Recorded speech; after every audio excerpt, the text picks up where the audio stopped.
From the Mutual Studios in Washington, I'm Fulton Lewis, and that's the top of the news as it looks from here.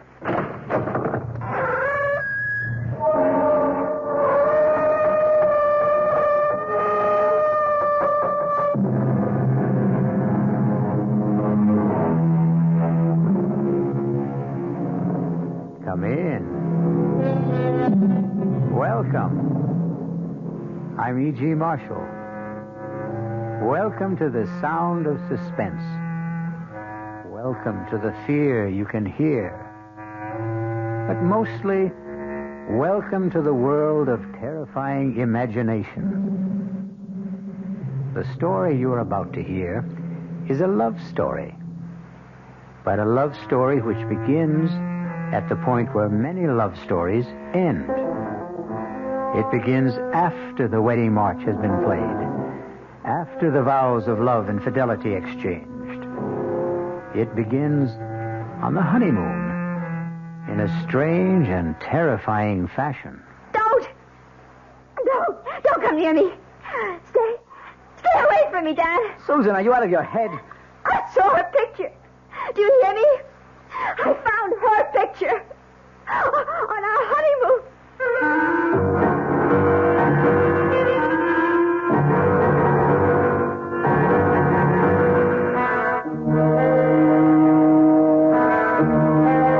Our mystery drama, Deadly Honeymoon, was written especially for the Mystery Theater by Henry Slesar and stars Betsy von Furstenberg and Michael Wager. It is sponsored in part by Anheuser-Busch Incorporated, brewers of Budweiser, and by the Kellogg Company, makers of Kellogg's Special K cereal. I'll return shortly with Act One. There's nothing wrong with drinking Budweiser sip by sip, is there? Well, the brewers of Budweiser think there's a better way. Sipping's fine if you're drinking wine. But Bud is the king of beers, a hearty drink. Look, rinse a 10 or 12-ounce glass with cold water. Then open a can or bottle of Bud and pour it right down the middle so it kicks up a good head of foam. Now, take a big drink and then swallow big. No sips. That's how it should be done. More taste, more beer drinking enjoyment. Thanks to exclusive Beechwood aging, Budweiser has a smoothness that lets it go down especially easy. Sure, it's an expensive way to brew beer, but brewing beer right does make a difference. That's why, when you say Budweiser, you've said it all. Anheuser-Busch, St. Louis. This is WOR New York, your station for Mystery Theater. Now, ShopRite does the can, selling ShopRite brand of vegetables and cans. For quality that you can trust, for tasty corn, asparagus, for peas and beans, and gourmet scenes, for beef that beat all other treats. The only vegetables that can compare at all with ShopRite brand of vegetables you treat yourself instead of picking off our shelf.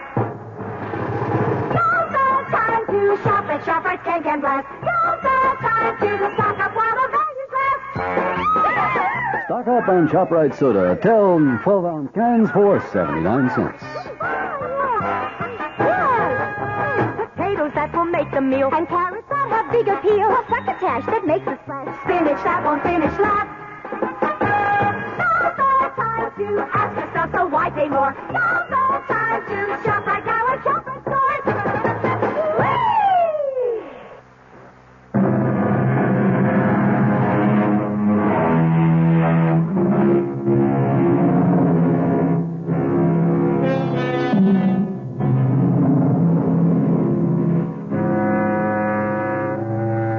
Our story begins 36,000 feet in the air on a flight which departed from New York's Kennedy Airport and in another hour will be touching down at O'Hare Airport in Chicago. There are almost 100 passengers on this flight, but an observant stewardess is giving special attention to that handsome couple in seats 18A and 18B. Perhaps it's because all honeymooners have a special radiance. Are you sure you wouldn't like some more coffee? Oh, no, thanks. Not for me. I wouldn't mind a cup. Here you are. Thanks. Just ring if you need anything else. You'd think we were the only people on this flight. As far as I'm concerned, we are. Oh, Dan, I feel absolutely drunk with happiness. Is that a funny word for the way I feel? No. It's a great word, Susan. I was flying hours before we got on the plane. Oh, what time did you say we land in Chicago? About 2:30. Is it far from the airport to the hotel? Oh, actually, it's only about a half an hour from O'Hare to downtown. About 16 miles. Still, I don't think we'll have time to make Evanston today, do you? Well, it might be better to go in the morning. You can call your aunt from the hotel. Dan, you sure you don't mind going to Evanston? I mean, I just couldn't possibly be a few miles away and not see Aunt Clara. Besides, I want to show off my new husband to somebody, and she's all the family I have. Was she your mother's sister? No, my father's. She came east when my parents were killed in that crash. Stayed with me for a month or so. That was about the most that either one of us could stand. She sounds like a holy terror. Oh, no, she's just crotchety, that's all. But she'll only be more crotchety if she learns that I passed through Chicago and didn't even stop by.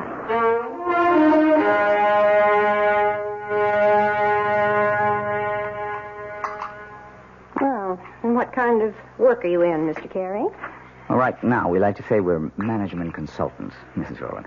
But we also do quite a bit of executive recruitment. I don't understand a word of that. Dan helps corporations find the right people for important jobs, Aunt Clara. His firm is the biggest in the field. Isn't it, Dan? Well, it's always hard to measure business like ours. But it has offices everywhere, doesn't it? In most of the major cities, yes. And now Dan is going to take over the branch in San Francisco. He's going to manage the entire thing. Is that some kind of a promotion? Oh, of course it is. I asked the gentleman, Susan. Speak when you're spoken to. Oh, sorry. Yes, Mrs. Rowland, it is a promotion. Truth is, it's a job that everyone in my office has been after. Oh, it's just worked out so beautifully for us. I mean, Dan having to move to San Francisco. We're sort of combining a business trip with a cross-country honeymoon. And where do you go from here? Well, we're planning to stay 2 days in Chicago, and then we're going to Dallas. We're going to cross the Rio Grande into Mexico. I know a great little hotel in Monterey. Then we're going to Las Vegas. To gamble, I suppose? Well, it's no fun going to Las Vegas if you don't gamble a little. Your father never gambled for so much as a dime, Susan. That wasn't the way he made his fortune. Well, I promised not to bankrupt the family, Aunt Clara. Anyway, we're just staying in Las Vegas overnight, and then going to Los Angeles. 3 days later, I report to work. Thoroughly exhausted, of course. Well, that's your idea of a honeymoon. I hope you enjoy it. Susan, I suppose lunch is almost ready. You want to help me bring it out? Oh, yes, of course. Kitchen's this way, in case you've forgotten. The truth is, I have. I'm glad to be able to talk to you alone for a minute, Susan. Did you like Dan, Aunt Clara? Isn't he good looking? Older than you, isn't he? What difference does that make? How long did you know him? Oh, we met at a party at the Williamsons. Do you remember my friend, Tracy Williamson? Didn't ask you where you met. I'm asking you when. Well, it was about 3 weeks ago. 3 weeks? Oh, for the love of heaven, Susan. Aunt Clara, the time you know somebody isn't always the most important thing. He's practically a stranger. How can you be sure of anything about a man you've known for 3 weeks? From the time we met, I saw Dan every single day. Susan, when a girl is all alone in the world, when she has independent means Please, of her own... Addie, don't start in about Dan being a fortune hunter. I don't have that much money, and it's all in trust anyway. And I assure you, Dan earns enough income to take care of us both very well. Well, I'm sorry, Susan. I know I don't have any control over what you do. You're too old for that. But I've seen something of the world, too, you know. And the most important lesson I've ever learned is never trust a stranger. Oh, Aunt Clara, that's ridiculous. Now, can we bring out the lunch?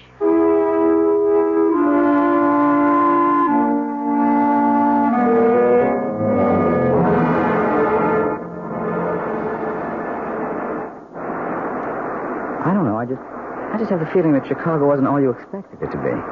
Well, we weren't there very long, Dan. And don't forget, we spent half the time with your business associates. Oh, honey, I am sorry about that.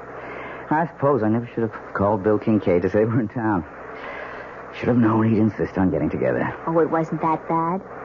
I just didn't know what he was talking about half the time. All those office politics. Yes. Well, Bill loves to gossip. But you can see what I mean about the San Francisco job. Everybody in the company wanted it. They'll never get over resenting me for being picked. But I am sorry if you were bored. It's all right, Dan, really. After all, I inflicted Aunt Clara on you. She was okay. Well, I know you didn't find her very friendly. Well, why should she be? I think she's a very protective type. Anybody you married would get her jaundiced eye. Yes, I suppose that's true enough. Dan, how long did you know Terry Williamson? Who? Terry, my ex-roommate. We met each other at her house. Or have you forgotten that already? Tell you the truth, darling, I didn't know whose house I was at that night. Oh, so Terry wasn't the one who invited you? No. It was a man named Bob Chambers, one of the executive types. I got placed at General Utilities. Don't ask me who invited him, because I don't know. I see. So it was all sort of roundabout. What's the difference? Still turned out to be the best party I ever attended. Yeah. Hey, something the matter? Oh, no, of course not. Nothing at all. Dan, where did you say we were staying in Dallas? It's a little hotel called the Lazy Sea. It's kind of rustic, but I think you'll like it. Besides, we'll only be there one night. We'll rent a car in the morning and drive down to Monterey. You really know all the offbeat places, don't you? Well, when you travel around enough, I guess you begin looking for them. You haven't done that much traveling on the job, have you? Huh? Well, no, not that much. Say, do you know the name of the airport in Dallas? I forget. It's called Love Field. Isn't that a great name for honeymooners? Yes.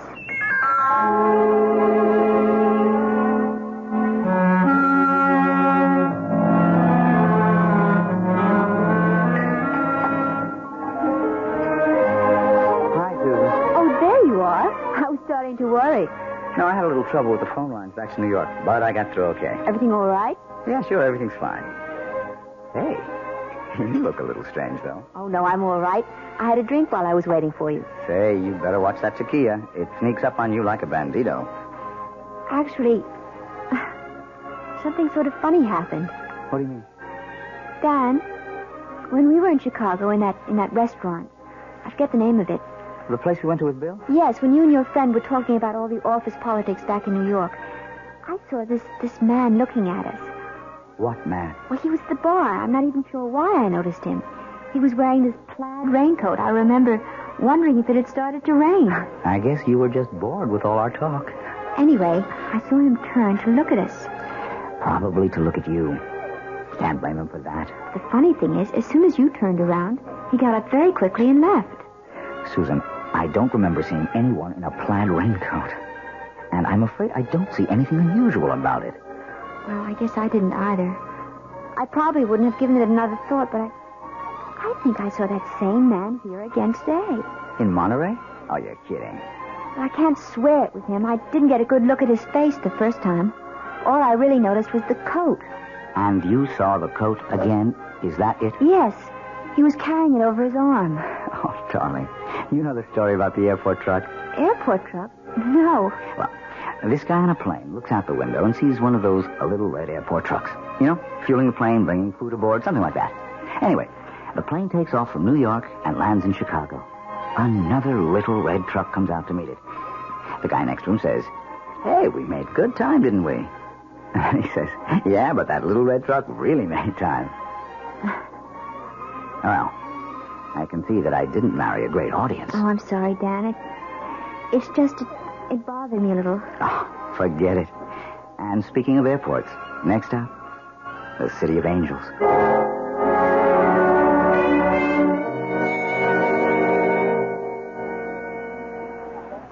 Let's see.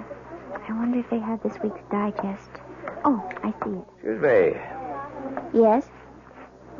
You're Mrs. Daniel Carey, aren't you? Why, yes, I am. Do I know you? No, Mrs. Carey, but I know you. Saw your husband leaving the hotel about half an hour ago. Were you planning on meeting him? Wait a minute. I've seen you before. Have you? You're the man with the coat, the plaid raincoat. Well, you happen to be right. I do own a plaid raincoat, but with this nice sunny weather... Excuse me. Look, Mrs. Carey, I know it seems as if I'm following you. Yes, it does. Well, okay, it's true. But I've had a reason. Such as? could we talk about it someplace? There's a coffee shop in the hotel. I'm sorry. I don't even know who you are. Maybe it would help if I introduced myself. My name is Harrington, Lieutenant Gale Harrington, attached to New York City Police Department. Police? That's right, Mrs. Carey. So you see, what I have to discuss with you is police business. But what have I done? It's nothing you've done. It concerns your husband and what he might do.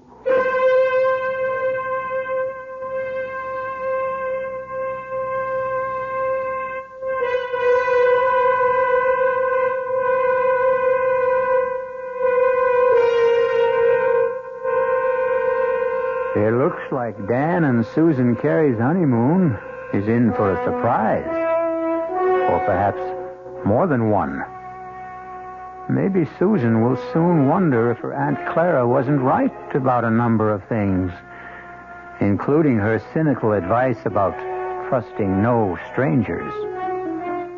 We'll find out about the new stranger in Susan's life when I return shortly with Act Two. And now another tale of the ball and chain. At Kellogg's Special K Presents Last Tango in Pittsburgh. There I was at Raoul's All-Right Tango Lounge. My little orchid, will you tango with me? It was Raoul. You're a splendid dancer. Thank you. But what was that? I was what? That sound effect. Oh, I'm a few pounds overweight, and this ball and chain points out how my extra weight can get in the way. I'm pointing you back to your chair. Our heroine decided to lose that extra weight. She exercised and ate smart at every meal, starting with a Special K breakfast. A bowl of Special K, skim milk, tomato juice, and coffee. It's less than 240 calories, 99% fat-free, and 100% delicious. After a while, she was rid of the ball and chain and back at Raoul's. Darling, you're looking fantastic. What a happy ending. What ending? We're just getting started. Raoul, get lost. Your happy ending could begin with the Kellogg's Special K breakfast. And that's another tale of the ball and chain. This is WOR New York, your Mystery Theater station.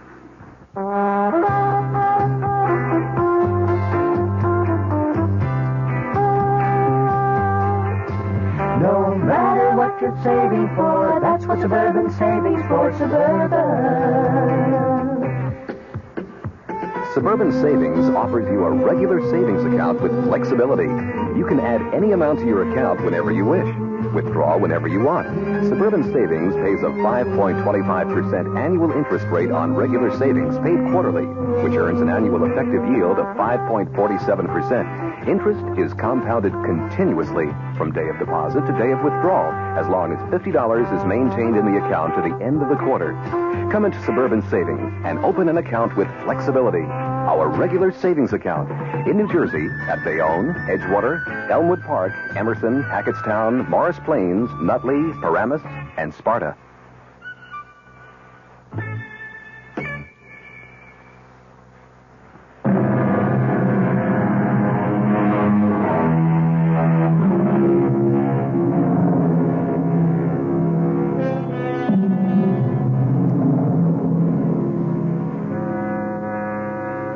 In the pleasant, cheerful atmosphere of a coffee shop in a large Los Angeles hotel, newlywed Susan Carey finds herself facing a man she has never seen before.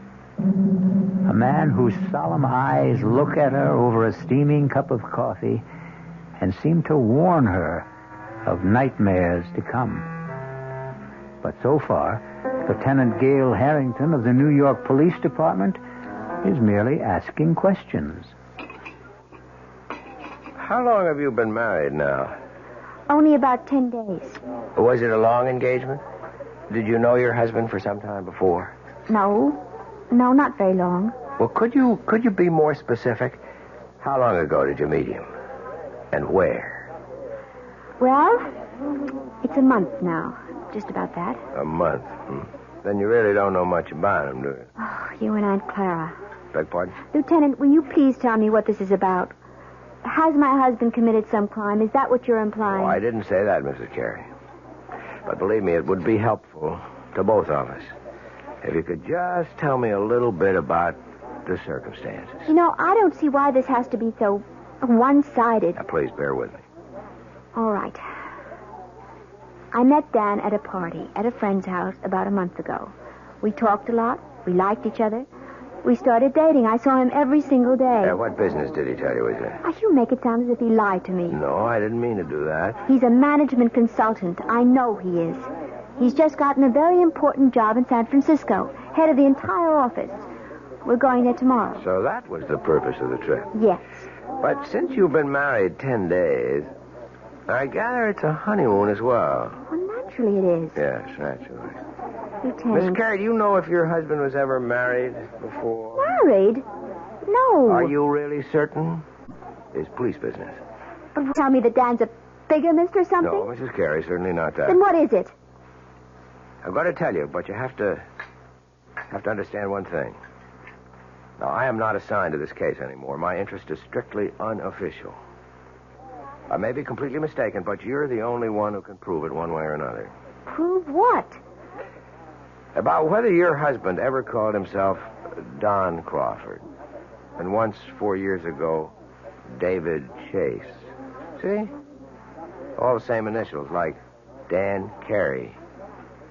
You are saying he's a criminal? Not just a criminal, Mrs. Carey. A wife killer. You're crazy. I hope so. Believe me, I do. Let me start at the beginning. If you still think I'm crazy by the time I'm finished, I'll be happy to buy you that coffee and go on my way. But if you think I'm not, if you have any doubts, then I want you to tell me so and let me help you. All right. Go on. I know you're wrong, but go on. I first heard of Don Crawford back in 1965 when I was attached to the homicide detail in the Los Angeles PD. Mrs. Crawford was the former Edith Burbank. She was the youngest daughter of a wealthy family in Baltimore. Only when I saw her, she was never going to enjoy her money anymore. She was dead. Her throat had been cut by one of those, quote, mysterious intruders, unquote, that the papers like to write about. Her husband, Don, was broken-hearted, naturally. They'd only been married 4 weeks. But her death also made him some money. Not a fortune, really. There was a mix-up about her will, and he ended up with nothing but a handsome payoff from the family. Mrs. Carey, you okay? I can't believe I'm sitting here listening to this. I won't be long, I promise. Anyway, I was assigned to the Crawford case, and I didn't exactly cover myself with glory. You mean you never found the mysterious intruder? That's right. So naturally, you decided that maybe there wasn't any. Let me go on, Mrs. Carey, okay? Yes, go on. Anyway, I ran into a similar case about 4 years ago. The murder of a young bride, fresh from her honeymoon. A broken-hearted groom named David Chase. I thought Chase and Crawford were one and the same man. But I couldn't convince the district attorney of the resemblance. But I am still convinced, Mrs. Carey. And you think Dan is the same person? Oh, he's changed again, of course. His hair is lighter than Chase's. He's thinner and paler. But there's something about the face I can't forget. And even if it's true, you still have no proof. Is that it? You couldn't solve your case, so you're holding on to your first solution. Wait, Mrs. Carey. Let me tell you why I was so sure that Crawford and Chase were the same man. It was because of the honeymoon. What? It's my theory that their honeymoons were identical. A compulsive honeymoon, you might say. That is ridiculous. Criminals are like that. Creatures of habit, most of them. Afraid to change a pattern, maybe for fear that their luck will change with it. What do you mean by it? I stumbled on the coincidence accidentally. But as far as I could trace it, Don Crawford and David Chase took their brides to the same places. They did the same things. And I knew that if I ever saw that pattern duplicated, I would have my killer. I hope I'm wrong, Mrs. Carey. But you are the only one who can tell me. And my first question is this. Was your first stop Chicago? Yes. Yes, of course it was. And you knew that. That's where we first saw you, in Chicago, in that restaurant. Okay. I just wanted to make sure. You can't possibly make something out of that. Dan wanted to see people in the Chicago office, and I thought it would be nice to visit my aunt in Evanston. She's my family. Was your next stop after Chicago in Texas? Yes. We went to Dallas. Dallas is a wonderful place to visit, Lieutenant. I don't see anything so peculiar about that. Both Chase and Crawford went to Dallas. They chose offbeat hotels. I guess they didn't care to be seen very much. Where did you stay in Dallas? It was a perfectly nice hotel. I don't think you could describe it as offbeat. All right. And then the next stop would be Monterey. You knew we were in Monterey because that's where I saw you the second time. By that time, Mrs. Carey, I'd made up my mind to follow you. Are you saying that these supposed white killers you're talking about also went to Monterey? Yes, they did. And from Monterey to Las Vegas. Well, then you're wrong, Lieutenant. You're completely wrong. You mean you didn't go to Vegas? No. So there goes your famous theory, doesn't it? Well, I admit I'm We changed our mind about Vegas. We decided that we might be too tempted to gamble away all the money we had for the trip. Ah, so you did have it on the schedule. Well, yes. Yes, we did, but we didn't go. You really think that changes the pattern? The fact that you didn't go? Oh, please, I can't stand any more of this. I don't want to hear any more of it. Mrs. Carey, Edith Burbank was killed in Los Angeles, in her hotel room. This hotel. I'm leaving. I'm leaving right Carey, now. wait. You're wrong. You've got that mixed up with someone else. Let me finish, please. Just one more moment. Please, no, please let me go.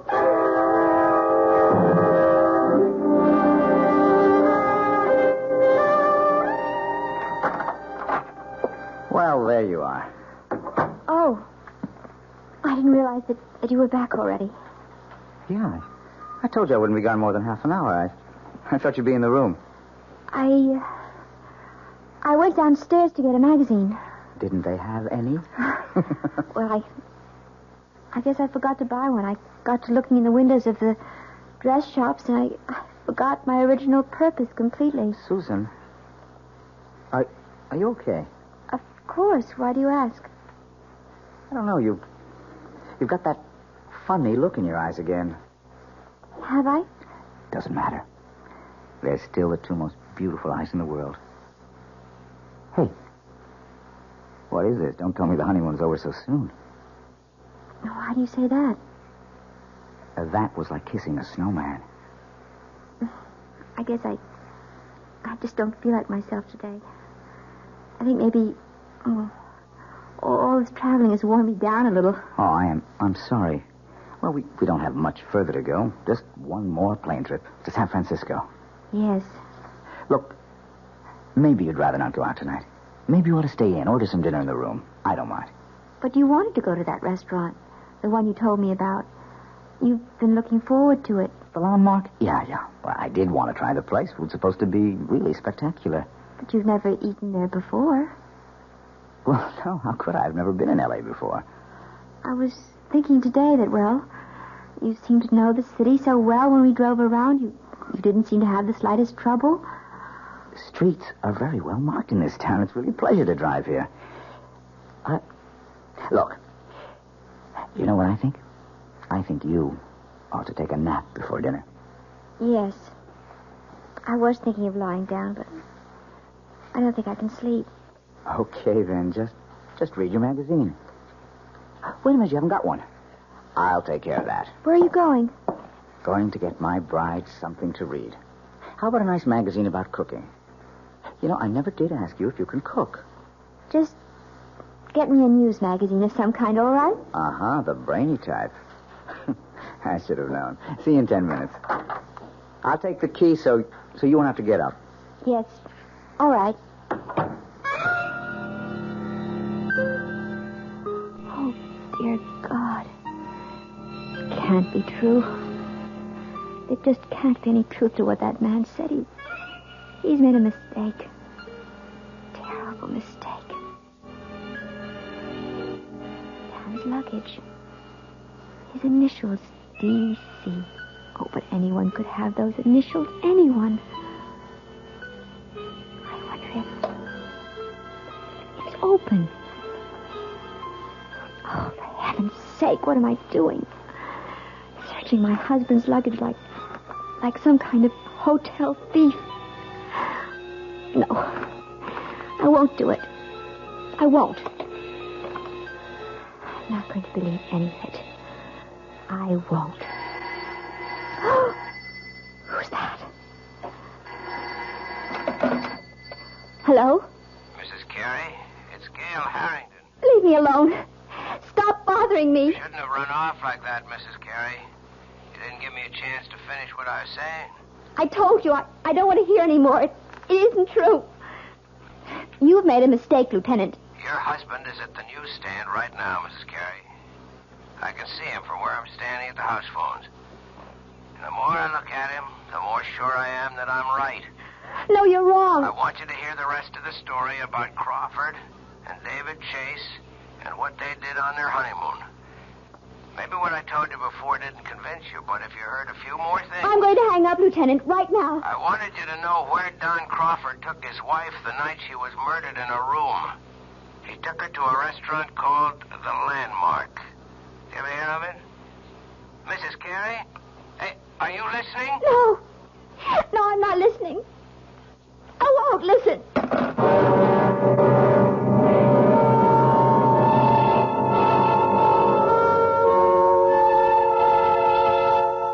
And so Susan Carey seems to have a date at the Landmark restaurant in Los Angeles with her loving husband, Dan. If she keeps the date, something tells me that she's not going to do their cuisine very much justice. Because one needs peace of mind to enjoy good food. Fear affects the salivary glands, and terror ruins the taste buds. I'll be back shortly with Act 3. I'm Himan Brown, producer of Radio Mystery Theater, and I'm most enthusiastic about this new adventure in modern radio. Here's what listeners are telling us. Your program was absolutely great. Don't oil the door. Or again, you've got yourself a winning show. We'd like your reactions, too. Right now, we're in the last week of our drawing for 50 prizes a week. 2 AM/FM stereo phonos, 2 travel clock radios, and 46 anthologies of modern suspense. Just mail your name and address, and you're eligible, to Mystery Theater, Box 50, Radio City Station, New York, 10019. That's Box 50, Radio City Station, New York, 10019. Entries must be postmarked no later than Saturday, January 26th. Offer good everywhere unless locally prohibited. This is WOR New York, your Mystery Theater station. An invitation. This is Peter Roberts. Join us Sunday morning, 8:15 to 10 here on WOR for Rambling with Roberts. 2 hours of music, specially selected for Sunday morning listening pleasure, along with bits of weather information, news headlines, bits of trivia, such as the fact that a man from Onowa, Iowa, received a patent for what he called Eskimo pie, which was ice cream coated with chocolate. It all happened in 1922. It may not seem like very much in the way of history, but it does take place, these little bits of trivia and information, on Rambling with Roberts. So, of a Sunday morning, make a note. 8:15 to 10, right here at 710 on your dial, come Rambling with Roberts. You don't have to give us an RSVP. Just be on hand. Thank you.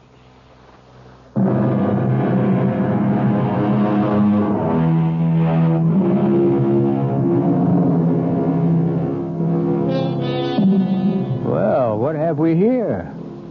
A quiet meal for 2 at the Landmark restaurant? No.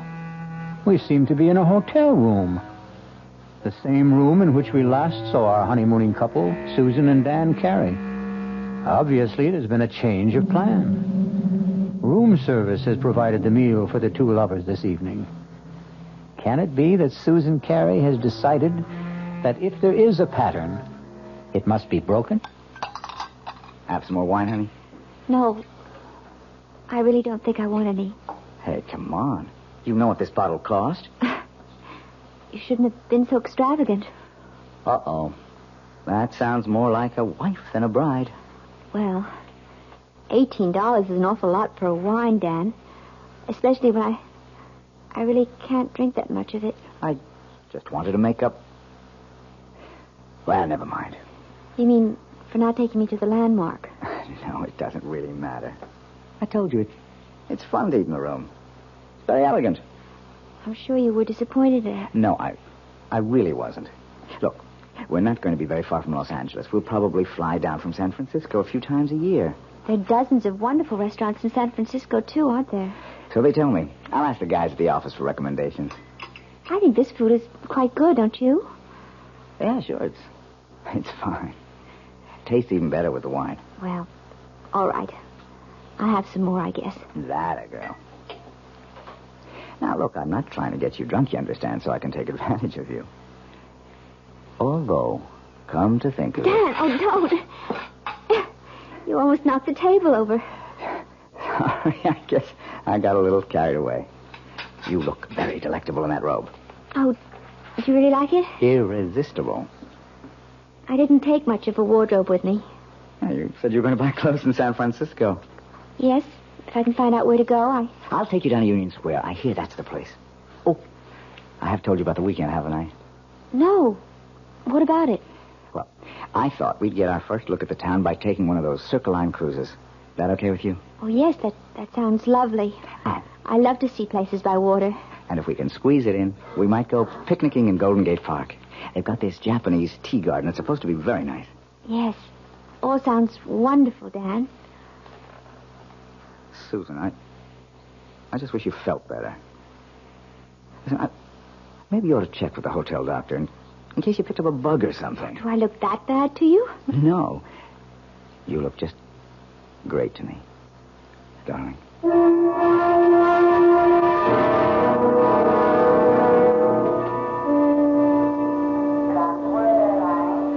Yeah, I think that'd be a good idea, honey. Reserve the car ahead of time.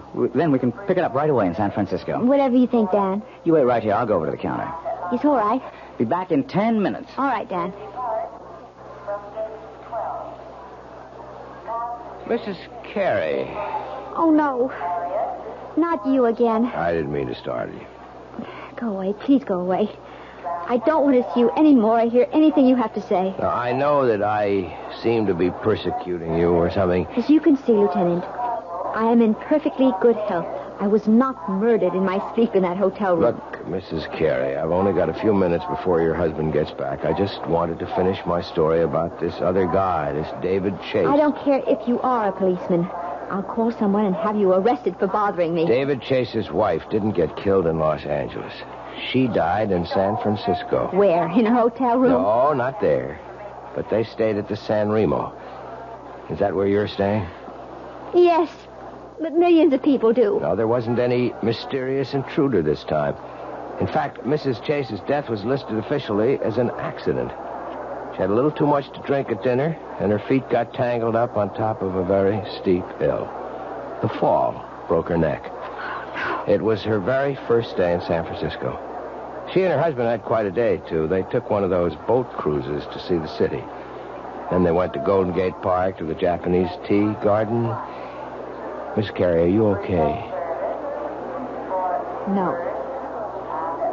No, I'm not okay. How could I be? That night they went to a restaurant called the Vendome. That's where the lady drank too much, at least according to her husband. Oh, dear God. Listen, Mrs. Carey, I can't follow you anymore. I've got a job to get back to. I want you to take this. Gun. Quiet. Don't draw anyone's attention to us. Just take it.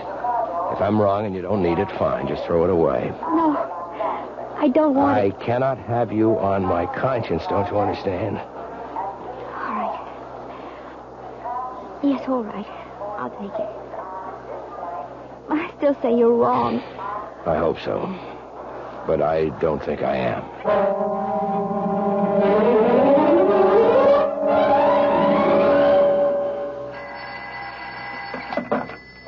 Hello? Mrs. Carey? Yes? This is the message desk. Your husband left a message here for you at 4 o'clock. Oh, I've been out until now. Would you like me to read it to you? Yes, please. It says, we'll be at the office until 6. Should be there no later than 6:30. Love, Dan. Oh, yes. Thank you very much. Welcome. Bye. Bye. $6:30. $6:20 now. Oh, God. Why do I keep staring at his luggage? Why can't I just forget about it? No. It isn't dishonest. It's just something I have to do. No, nothing in this one but clothing. This one has papers and things. All his documents. Birth certificate. Honorable discharge. U.S. Navy. Daniel Eldon Carey. That is his name. It is. That man Harrington was wrong. Doesn't this mean he was wrong? Or does it just mean that... No. I'm not going to start thinking that way. These look like photographs. Maybe his family... Oh, no, wait. This picture is signed. Such a pretty girl. To Dan. All my love forever, Edith. Edith. What was the name he said? That policeman, what was the name that man's wife was? Wasn't it Edith? Oh, no. Who is it? It's me, honey. Oh, 1 second. Hi, sweetheart. Sorry. I forgot to take my key. Hey, I'm not late, am I? I told him at the desk I'd be back at 6. Well, it's not even that. Hey, why is it so dark in here, Susan? Oh, I just got back myself. I didn't think of turning on all the lights. Susan, I have a confession to make. I wasn't at the office at all. My new staff thought they ought to christen the new boss. I tell you one thing about San Francisco. It's a hard-drinking town. Susan, what's the matter? Dad, I found her picture. What? I found her picture. Your first wife's. What are you talking about? I was never married. Then what's her picture doing in your luggage? Hey, what's going on here? You must be drunker Look than I am. near me. Stay away from me, Dan. Susan, are you out of your head? I saw her picture. Do you hear me? I found her picture. On our honeymoon. Now, wait a minute. Do you mean Edith? I know all about her. Yes, and about the other one. She drank too much, too, didn't she? She was drunk, too. Now, look, will you calm down? Is that what you were planning to do tonight? Get me drunk? At the restaurant? You were going to take me out to dinner tonight, weren't you? Of course I was. I asked one of the guys at the... Now, I can tell you the restaurant he picked. Do you want me to tell you the name of the restaurant, Dan? It's the Von Dome, isn't it? What? Well, yes. I mean, it is. How did you know that? Because I know it all. I know everything. Oh! No, don't come here. I'll call the police. Susan, look. I don't know what the trouble is, but you've got to be sick. You need help. No, don't come any closer. You've been acting funny ever since we left Chicago. I warn you. Look. My God. I've got a gun. Susan, put that down. I'm not going to end up like them. Give me that thing, Susan. Don't. Oh, don't, Susan. David. Susan. I don't want to shoot you.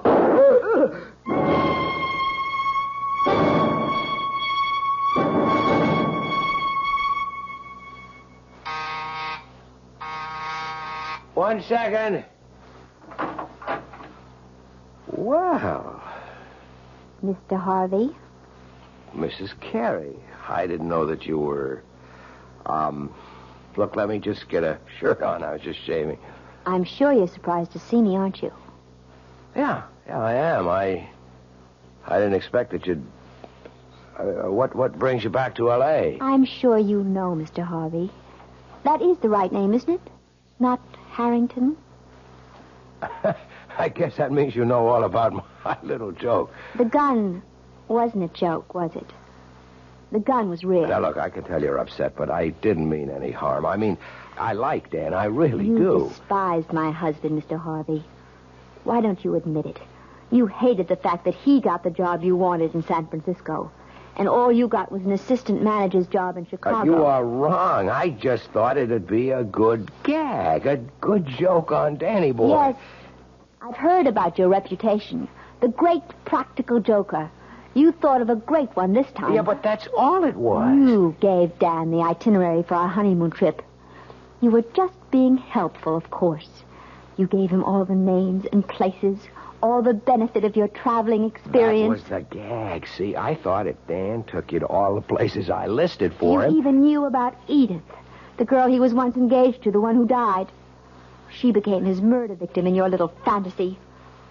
What did you think would happen, Mr. Harvey?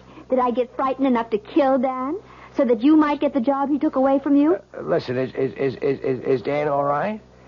I thought you might want this back, Mr. Harvey. Your gun. Oh, now, wait a minute. Don't do anything stupid. Oh, you don't have to worry. I found out that I'm a terrible shot. But Dan's alive? See for yourself. Hello, Marty. Dan! Thank heavens you're okay. Look, Dan, I didn't mean for anything serious to happen. See the bandage, Marty? Just a flesh wound in my arm. I'll be okay. I'm glad to hear it, Danny. Honest, I am. Mm-hmm. But I am learning to use my left arm, though. Wait a minute. Oh, no, don't, please. I didn't mean it. Don't hit me again. Relax, Marty. I've got better things to do. I've got a honeymoon to finish. Although with any luck, it'll never end.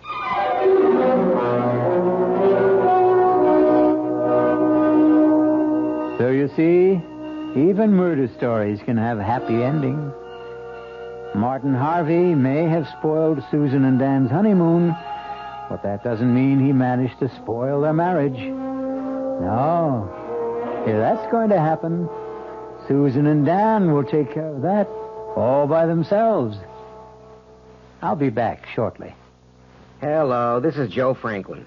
Ladies and gentlemen and boys and girls, for the very latest in nostalgia, for the ultimate in remembering, please join with me on Saturday nights from 9:05 to 11 o'clock, where memories are truly happening right here over WOR Radio. It is my privilege to present radio's original Memory Lane program, but positively the original. And whether it's Al Jolson or Benny Goodman or Louis Armstrong or Eddie Cantor or Harry James or the Dorseys, Mario Lanza, Gene Krupa, the young Frank Sinatra, George M. Cohan, Bing Crosby, Bogart, Lombard, Cagney, and all those happy times of radio's comedy and drama and soap opera. We have it fascinatingly, and all the sounds are reproduced crystal clear Saturday nights from 9:05 till 11 over WOR Radio. Yours truly, Joe Franklin, hosting Memory Lane. Tune in. WOR New York, your station for Mystery Theater. This is Sherry Henry. All New York knows it lost its governor recently when Rockefeller resigned. And we all know he's concerned now with his new commission on critical choices for America. But not many of us really understand what that commission is all about. Well, we'll all know more tomorrow afternoon when Henry Diamond, the executive director of that commission, divulges goals and directions. It's on the Sherry Henry program at 2:15 on WOR Radio.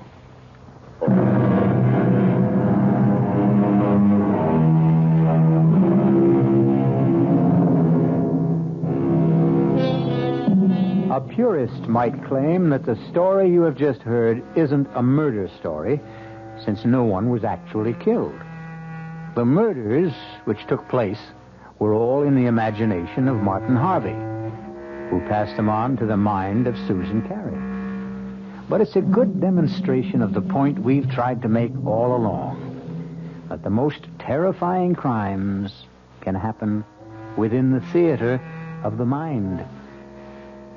Our cast included Betsy von Furstenberg, Michael Wager, Elspeth Eric, and Mason Adams. The entire production was under the direction of Himan Brown. Now, a preview of our next tale. What are you thinking about, child? The day you said it was bad luck for us to see each other before the wedding. Nobody believes those old wives' tales. Nobody believes so many things that are outside the ordinary. Did you see Michael's body after? Don't talk about that, lass. I know they said the horse trampled him. I asked Dr. Ferguson about the hooves, and he wouldn't tell me. You'd tell me, wouldn't you, Jeannie? Oh, tell you what? Were they like horseshoes, or were they cleft in two? Were they cloven hooves? In the name of God, what are you saying? I'm not speaking of God.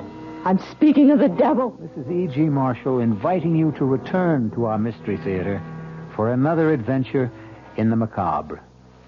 Until next time, pleasant dreams.